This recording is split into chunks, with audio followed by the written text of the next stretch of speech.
The heart monitor beeps. Again and again. It's the only sound in the world that matters. Each soft blip is a confirmation that my son's heart is still fighting. Julian is sleeping, his small body almost lost in the stark white hospital bed. His skin is too pale against the sheets.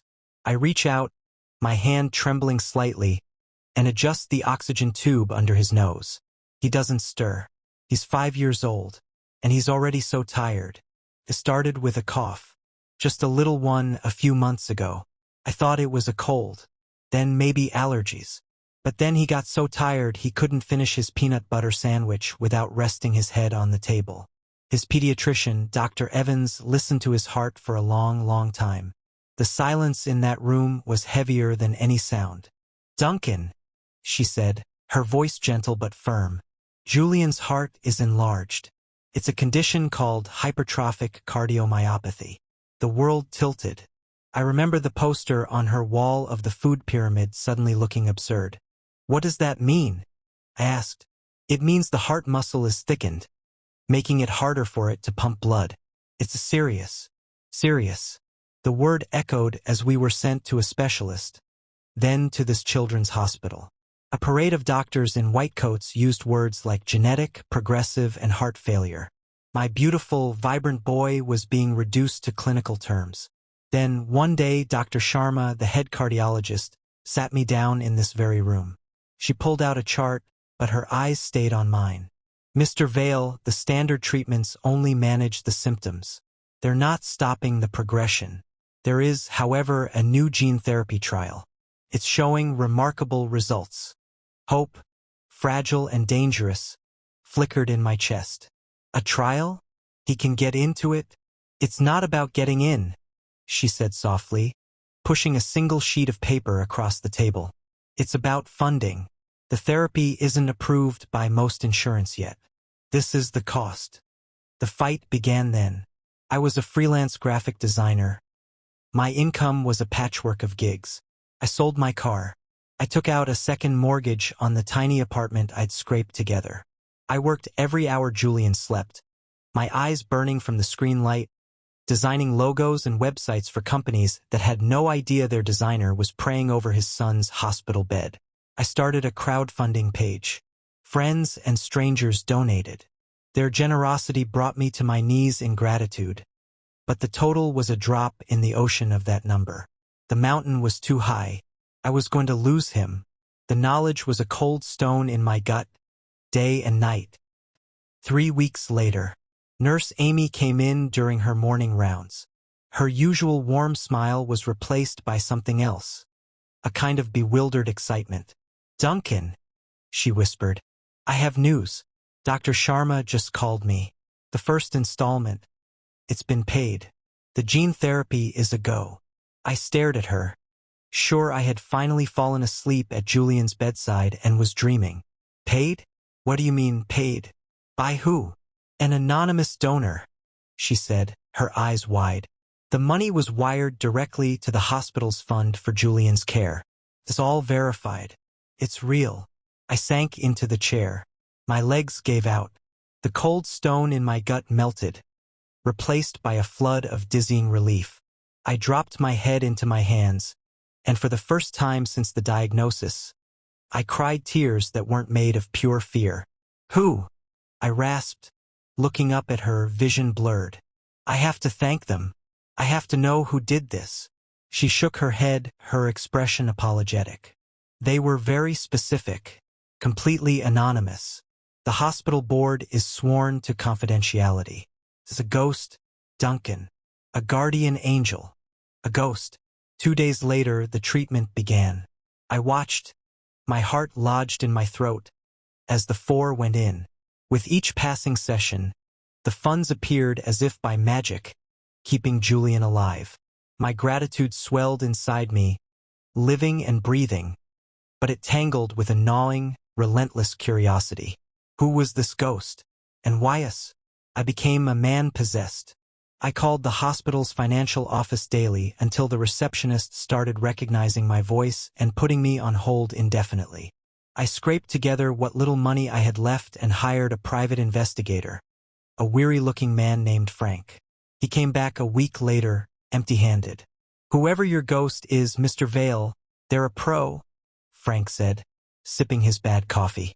"The money trail is a maze of holding companies and offshore accounts. It leads nowhere. They don't want to be found." Defeated, I finally let it go. I had to. I needed to pour all that frantic energy into Julian. And it was working.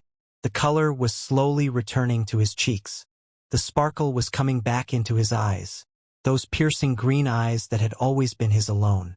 Until they weren't. I was at the Aurora Corporate Plaza, finally picking up freelance work again. I just delivered a project proposal and was heading back through the vast, echoing atrium, thinking about grabbing Julian his favorite apple juice on the way back to the hospital. A group of men in impeccably tailored suits descended the grand staircase, a wave of power and purpose. My eyes, out of habit, scanned them and then snagged. Frozen. In the center was Asher Williams. Time didn't just stop. It rewound. 6 years vanished in a heartbeat. He was older, the lines of his face sharper, his shoulders broader, filling out his suit in a way that spoke of authority, not just wealth. The careless, beautiful boy from university was gone, replaced by a man who was the absolute center of his own universe. Our eyes met. His step hitched. Just a tiny, almost imperceptible falter, but I saw it. His gaze, sharp, intelligent, and that impossible, familiar green, locked onto mine. The shock in them was raw and unguarded. Then his eyes dropped. They flickered to the phone in my hand, to the lock screen photo of Julian I'd just been looking at. A picture from last week where he was finally smiling again, his shock of dark hair and those bright, laughing green eyes dominating the screen. Asher's eyes. The air left my lungs. The noisy atrium faded into a dull roar. Asher Williams is here. He saw Julian's picture. He knows about him. The anonymous donations. The untraceable funds. The ghost. The pieces didn't just click into place.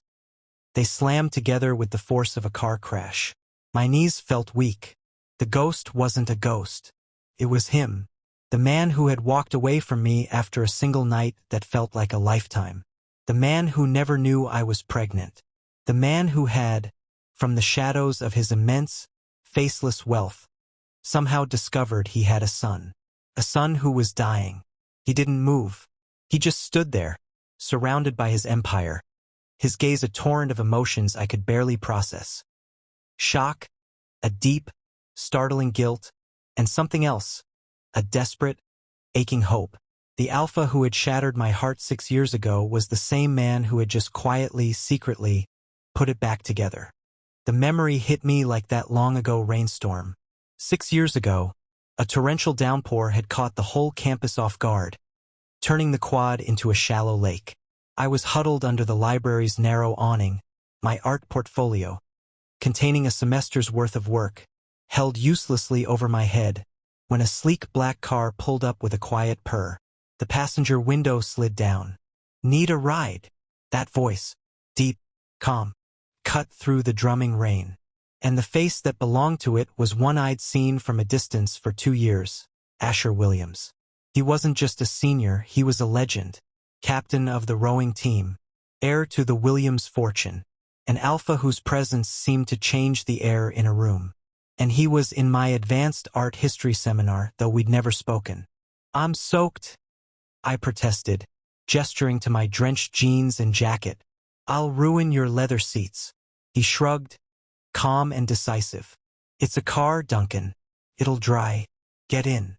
I slid into the warmth of the car, the scent of sandalwood and clean alpha enveloping me. A stark contrast to the damp chill I'd been feeling. I was a scholarship Omega from a middle-class family, deep in the world of charcoal sketches and color theory. He was a future CEO, born into boardrooms and trust funds. We shouldn't have had anything in common. But in that car, we did. The rain hammered the roof as we fell into a continuation of our last seminar debate. A fierce, passionate argument about Caravaggio's use of light and shadow as a metaphor for morality.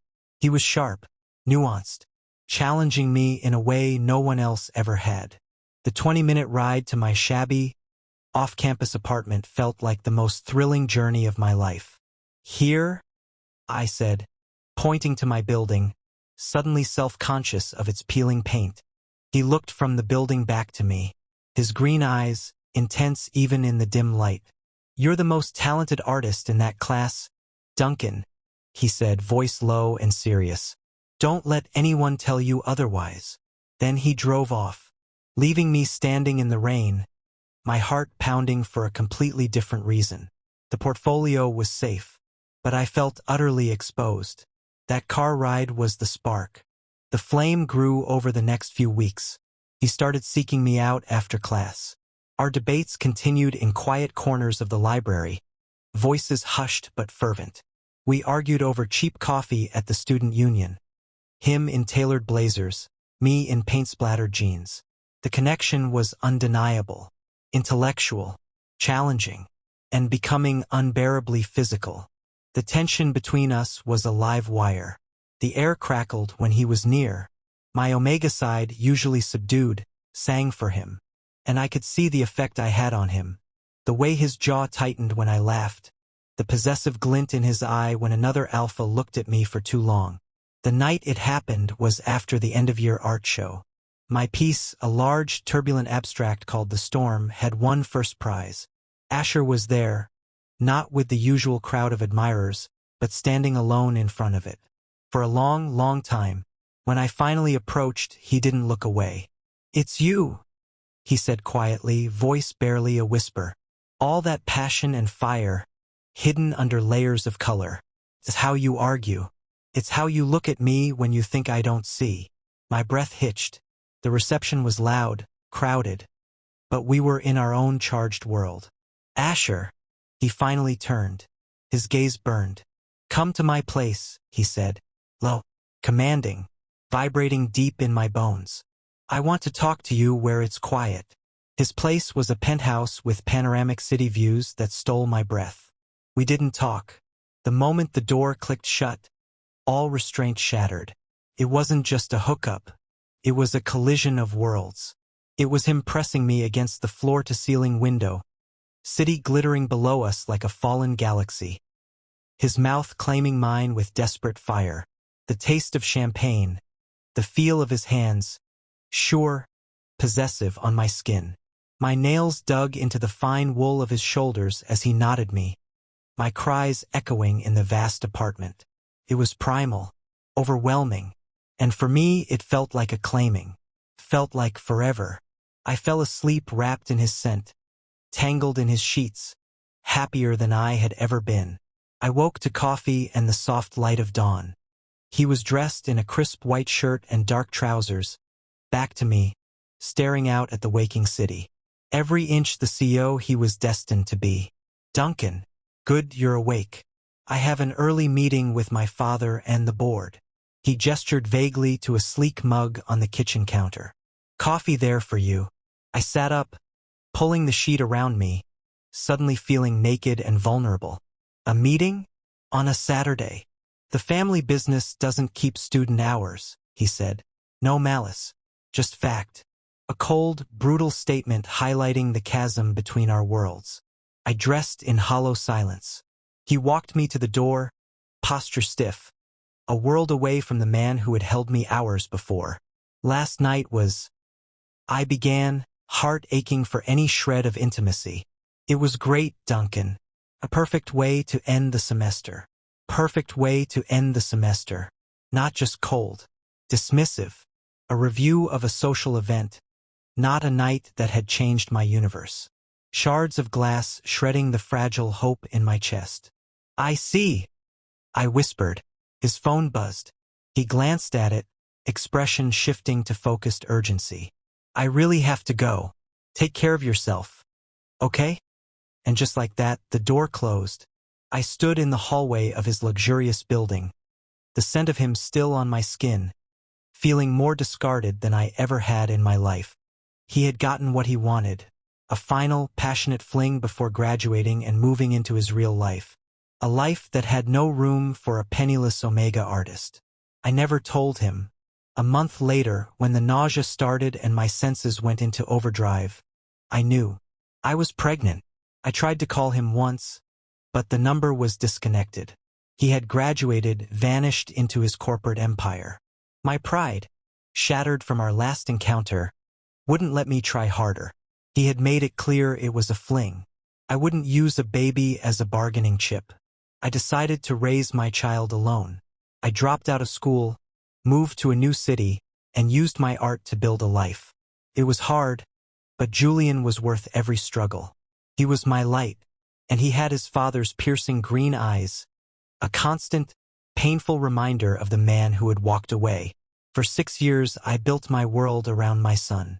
The soft click of the door in my memory echoed into the roaring silence of the corporate atrium. 6 years dissolved in the space of a heartbeat, yet the wound felt fresh as yesterday. Asher Williams stood frozen on the staircase, his gaze locked on mine, and in that endless second, I saw the boy I'd loved and the man who'd left me reflected in his stunned green eyes, the same eyes my son had inherited. My feet finally unglued themselves from the marble floor. A surge of emotions, anger, confusion, a staggering, reluctant gratitude, propelled me forward. I couldn't stand there like a statue. I had to move, to breathe air that wasn't choked with his presence and the ghost of his scent. I turned on my heel and walked away, my steps hurried and unsteady. I pushed through the heavy glass doors and into the afternoon sun. The city noise was sharp, almost painful against the quiet horror spinning in my head. He knew about Julian. All this time, the anonymous donor wasn't a stranger. It was the father. It was the man who had looked at me with such cold detachment the morning after the most profound night of my life and called it a perfect way to end the semester. My phone buzzed in my pocket. I fumbled for it. "I want to see you." A text from his doctor. The reality of my son, of his life that had been saved by that man, crashed over me, dousing the initial flare of anger with a wave of confusing, profound relief. I had to go. Julian needed me. I turned and saw him a few feet behind, the air around him almost vibrating with the authority I knew so well. "Duncan." His voice was deeper than I remembered, but it still held that same undercurrent of command. I froze, my hands still midair. "I have to see him," he said, eyes sharp, but not threatening. I didn't respond, my chest tight. "You left quite abruptly," he added, voice carefully neutral. I stared at him, hollow. What was I supposed to do, Asher? Stay for a chat? "Thank you for the donation." He flinched. I saw the picture on your phone. The boy. He hadn't just seen a child. He'd seen his child.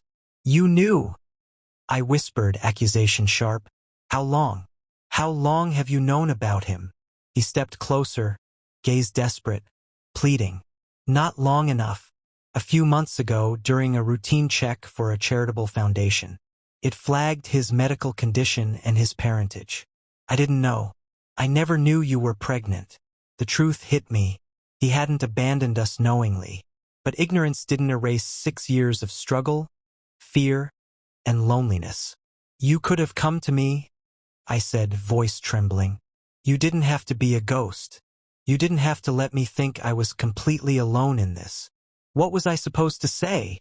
he asked, his composure finally cracking, raw edge in his voice. "Hello, Duncan. Remember me? The asshole who broke your heart? By the way, I hear we have a son who's dying. Here's some money." He shook his head, eyes full of a pain that mirrored my own. "I couldn't face you, not after how I left. I thought it was the only thing I could give, the only way to help without causing you more pain." We stood there on the busy sidewalk, two worlds colliding once again. The past was a chasm between us, but the present, our son, his life, was a fragile bridge. My phone buzzed again. "Julian." "I have to go," I said, voice thick. "His doctor is calling." Asher's expression shifted instantly to pure, unguarded concern. How is he?" "He's better," I said, words a concession. "The treatments, they're working." Relief washed over his face, almost painful to witness. This wasn't the cold CEO. This was a father hearing his child would live. "Duncan, please," he said, voice soft, stripped bare of all its power. "Let me see him, just once. Let me see my son." The cab I'd hailed earlier was forgotten. He gestured to his sleek black car parked nearby, keys in hand. "We'll go in my car," he said quietly. I took a shaky breath and nodded. "You can see him, but you follow my lead. This is about Julian now, not about us." He nodded, no words, just a tense, understanding nod. We slid into the car. The engine purred to life, a low vibration beneath us. The city blurred past, honking horns and distant chatter fading behind the tense silence. Every red light, every turn, stretched the seconds, the weight of unspoken words pressing in. And ahead of us lay the hospital, Julian, and the first real confrontation with the life that had always been both ours and his. The black car rolled to a stop outside the children's hospital, its sleek surface reflecting the gray, overcast sky. Silence filled the space between us as we stepped out. The engine's hum lingered in the air, a quiet reminder of the world outside this bubble of fear and hope. I led him through the sliding doors, the antiseptic scent hitting us immediately. Julian's hospital wing felt impossibly quiet, the soft beep of monitors echoing down the corridor. Each step felt heavier than the last. Dr. Sharma was waiting outside her office, her expression unreadable. She gestured for us to come in. Asher's hand brushed mine for a brief, almost instinctive touch. It wasn't comfort. It was connection. A silent acknowledgement that this was not just about us anymore. It was about the child who carried pieces of both our souls. We stepped into the office. Julian's chart was open on the desk, and Dr. Sharma didn't waste a second. "Duncan, sir," she said, her tone measured but serious. "I'm afraid I need to be honest. Julian's condition has changed. The gene therapy has slowed progression in the past months. But complications have arisen." My heart skipped, then stuttered violently. "Complications," I breathed, clinging to her words like a lifeline. She nodded solemnly. "He's at high risk now. His heart is under severe strain. Any stress, even minor, could trigger a fatal event. We are monitoring him constantly, but the reality is, his window is smaller than we hoped." I felt the ground slip beneath me. The last 6 years, the endless nights of work, the prayers over his tiny body, the donations, the magic of hope. It all felt fragile, like glass slipping through my hands. Asher's hand found mine. This time I didn't pull away. He was trembling, a controlled storm of emotion. What can we do?" he asked, voice low, almost broken. Dr. Sharma shook her head. "We continue monitoring and treating. Every moment counts, but there are no guarantees. He's fighting, and that's all we can hope for." I swallowed hard, tears stinging my eyes. My son, my little boy, Julian. He had survived so much, fought against every odds. And now this. Asher pulled me close, the first real closeness since the street confrontation. His green eyes glimmered with unshed tears. "I should have been there. I should have known. I should have." I silenced him with a shake of my head. "This isn't about blame, Asher. It's about him now. It's about Julian." We stood there together, two fractured souls bound by the child between us. And in that small, sterile office, the weight of reality pressed down so heavily that hope felt like a fragile candle flickering against a storm. Julian's life was fragile. The next hours, the next days could be the ones that decided everything. And I realized, with a pain that stabbed through every fiber of me, that love sometimes doesn't fix everything. Sometimes, love just holds on. I reached for Asher's hand again. He gripped it tight, his forehead resting against mine, a quiet acknowledgement of our shared fear, regret, and love. We were powerless, and yet we were together, and sometimes that's all a heart can cling to before it breaks. The hallway felt endless, every step heavier than the last. Julian's room came into view, a small, pale sanctuary dominated by the steady beep of monitors and the soft hiss of oxygen. The sunlight streaming through the blinds painted long stripes across the floor, cruelly serene compared to the storm in my chest. I pushed the door open slowly. There he was, my son, Julian. He looked so small, fragile in the hospital bed. His dark hair tousled against the pillow. The color in his cheeks had faded again, and his chest rose and fell with the effort of someone carrying a weight far too heavy for his 5 years. Tubes snaked around him, and the monitors blinked numbers that didn't make sense to anyone who wasn't trained. But to me, they screamed danger. Asher froze at the doorway, his breath caught. That composed, untouchable CEO mask shattered, leaving a man unarmed and vulnerable before the living proof of his absence. His son. I stepped forward first, my hand brushing Julian's small fingers. He stirred slightly, a soft whimper escaping his lips. "Daddy?" he murmured. I knelt beside the bed, my heart breaking. "Yes, baby. It's me. I'm here. And I brought my friend with me. He can be your friend too. And you can play with him when you get out of here." Asher moved closer slowly, his hand hovering above Julian's without touching him yet. "Hey, buddy," he said softly, gentle and unsure. "I'm your friend." Julian blinked, still groggy, his little body trembling. He looked from me to Asher, curiosity and caution in his wide green eyes. "Friend?" he asked quietly, barely audible. I nodded, giving Asher a small, encouraging smile. "Yes, buddy. He's your friend. We're here to make sure you get better. Okay?" For a moment, the room was quiet except for the rhythmic beep of the monitor. Asher's hand finally brushed against Julian's tiny arm, and Julian flinched. But slowly, he let it rest there. And then it happened. The monitor's beeping stuttered. A sharp, high-pitched alarm cutting through the quiet. Julian's small body jerked, his eyes widening in panic. He tried to cry out, but the oxygen tube caught his soft wail. "Julian!" I shouted, panic gripping my chest. I grabbed his arm, trying to keep him steady. "It's okay, baby. Daddy's here. Stay with me." Asher froze, shock flashing across his face, then snapped into action, reaching to support Julian's trembling body. His professional composure was gone, replaced by raw, desperate instinct. "Stay calm, Duncan," he said, voice tight. "We've got to." But the alarm kept shrieking. The color in Julian's cheeks drained rapidly. His little fists clenched weakly, and my chest felt like it was collapsing inward. The door burst open.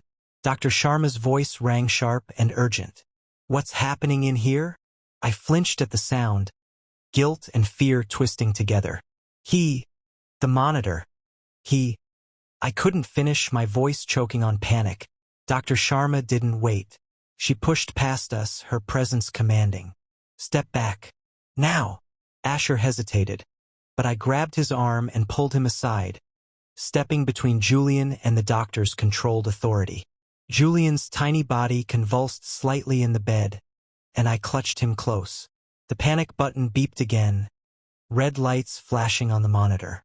Nurses rushed in, taking over instantly. "Duncan!" "Sir!" Dr. Sharma barked, her voice precise but heavy with urgency. "Out, both of you. Now. I need space to stabilize him." Asher's hand froze in midair. His green eyes locked on Julian, wide and helpless. "No, I'm not leaving him," he said, voice breaking. "Yes, you are," Dr. Sharma snapped. "Step aside or I will remove you." I turned to Asher, the panic and fear mirrored in his expression. "She said we have to." "She's the doctor," I said, voice trembling. "We have to trust her." Asher swallowed hard, eyes flicking to Julian one last time. His hands shook as he nodded, letting me lead him out of the room.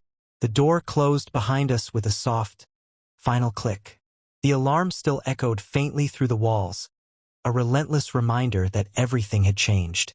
Outside, we leaned against the hallway wall, both of us silent, the weight of helplessness pressing in. Julian's life, and the fragile hope we had clung to, was hanging by a thread. We didn't speak. The hallway was thick with silence, the fluorescent lights buzzing faintly above us, echoing the panic and fear still lodged in our chests. Every second dragged, each one heavier than the last. And then, the door opened. Dr. Sharma stepped out, her face unreadable, but her eyes, those sharp, intelligent eyes, couldn't hide the weight they carried. She held a clipboard against her chest, the paper trembling slightly under her fingers. I felt my stomach twist, a premonition that made my knees go weak. Asher's hand found mine without thinking, and I gripped it tightly, desperate for something solid in the storm of fear. She swallowed once, slowly, then spoke. "Duncan." Her voice was calm, almost too calm, and that made my heart slam against my ribs. "I'm so sorry." The words barely registered. My mind went blank. "Sorry? What happened?" My voice cracked.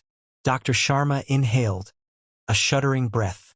Despite every effort, despite the treatments, Julian's heart couldn't hold on. He passed a few moments ago.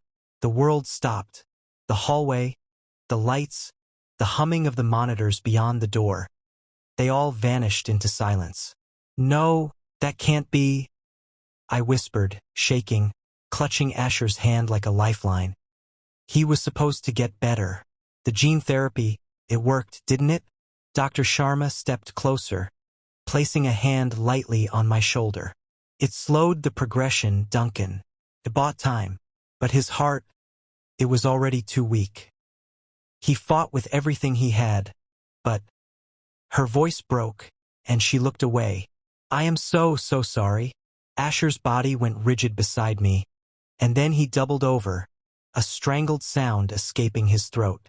I had never seen him like this, alpha, invincible, untouchable, reduced to a raw, trembling man in the hallway of a hospital.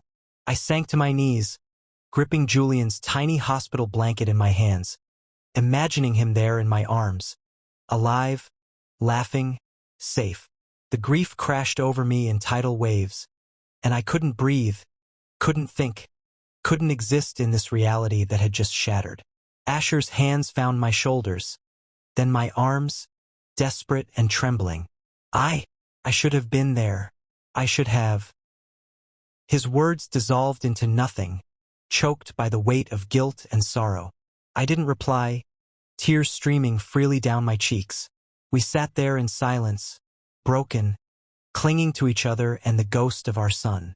The hallway was cold, fluorescent, indifferent. But in that unbearable, infinite moment, we were just two shattered parents, mourning the light that had been ripped away from us. Julian was gone, and nothing, not money, not power, not regret, could bring him back. The city had never felt so cold. The streets buzzed with life, cars honking, people laughing. But to us, it was distant, unreal, like we were trapped in a bubble of grief that nothing could pierce. We had left the hospital hours ago, but neither of us had spoken. Asher drove in silence, his hands tight on the wheel, knuckles white. I stared out the window, seeing nothing, feeling everything. Julian's laughter, his small hands gripping mine, the warmth of his smile, all gone. We arrived at a small park I used to take Julian to. Empty benches, the scent of autumn leaves in the air. I asked him to stop, and we sat on the closest bench, the silence between us thick, almost suffocating. Asher finally spoke, his voice barely above a whisper. "I keep thinking, if I had known sooner maybe—" He trailed off, unable to finish. I looked at him, my own tears staining my cheeks. "We can't rewrite the past, Asher. He's gone." His hands shook as he reached for mine, finally letting himself feel the weight of grief he had tried to armor against for years. "I failed him. I failed both of you." I shook my head, a bitter laugh escaping me. "No. He had me. I loved him. I protected him. That's all a child needs. Sometimes more than anything else."